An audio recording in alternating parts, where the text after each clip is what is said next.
Appeal বিভাগ মৃত্যুদণ্ড চূড়ান্ত না করা পর্যন্ত ফাঁসির কোনো আসামিকে কন্ডেম সেলে রাখা যাবে না, এমনটাই আদেশ দিয়েছেন হাইকোর্ট। বর্তমানে যারা কন্ডেম সেলে আছেন তাদের সাধারণ সেলে স্থানান্তর এবং সুযোগ সুবিধা দিতে নির্দেশ দিয়েছেন আদালত। একটি রিট মামলার শুনানি নিয়ে সোমবার বিচারপতি শেখ হাসান আরিফ এবং বিচারপতি বজলুর রহমানের সমন্বয়ে গঠিত হাইকোর্টের দ্বৈত বেঞ্চ এই রায় দেন। তবে এই রায়ের বিরুদ্ধে সরকার আপিল করবে। শরীয়ত খানের আরও একটি রিপোর্ট দেখব।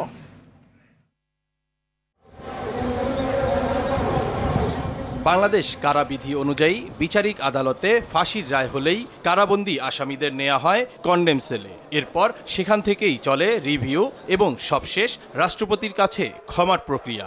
কোনো কোনো ক্ষেত্রে এই প্রক্রিয়া সম্পন্ন করতে লেগে যায় বছরের পর বছর।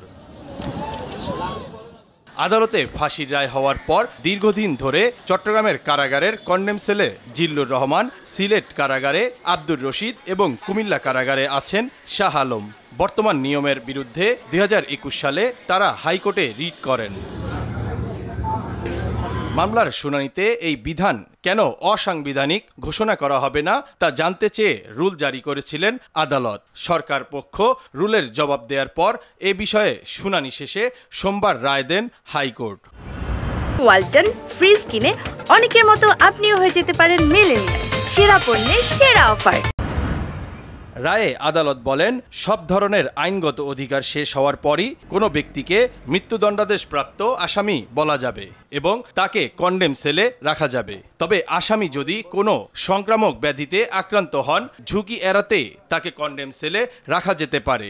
রাষ্ট্রপতির কাছে ক্ষমা নামঞ্জুর হয়ে যায়। বর্তমান যে জেল কোড প্রপোজ করেছে তাতে 15 দিন তাকে সুযোগ দিতে হবে, তারপরে কার্যকর করতে হবে।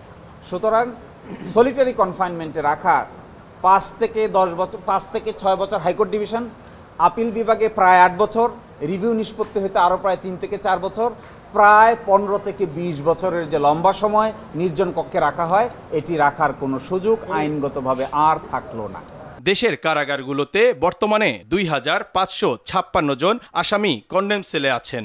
তাদের 2 বছরের মধ্যে পর্যায়ক্রমে সাধারণ সেলে নিয়ে আসতে বলেছেন হাইকোর্ট। আদালতের রায়ের বিরুদ্ধে আপিল করবে সরকার।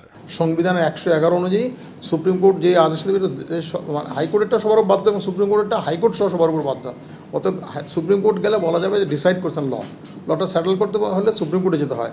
তো এই ক্ষেত্রে আমি এখন তো নিজে জানি না, গভর্নমেন্টের সঙ্গে কথা বলবো, আলোচনা করব। যদি গভর্নমেন্ট আমাকে ইনস্ট্রাকশন দেয় আমি ডেফিনেটলি সুপ্রিম কোর্টে যাব। রায় দেওয়ার সময় আদালত সাংবাদিক দম্পতি সাগররনী হত্যা মামলার তদন্ত এক যুগেও শেষ না হওয়ায় বিচার ব্যবস্থার দুর্বলতা বলে মত দেন। তথ্য অধিকার আইনে কেউ কারাবন্দী সম্পর্কে কোনো কিছু জানতে চাইলে কারা কর্তৃপক্ষকে সে তথ্য দিতে নির্দেশনা দেওয়া হয়েছে। শরীয়ত খান, RTV, ঢাকা।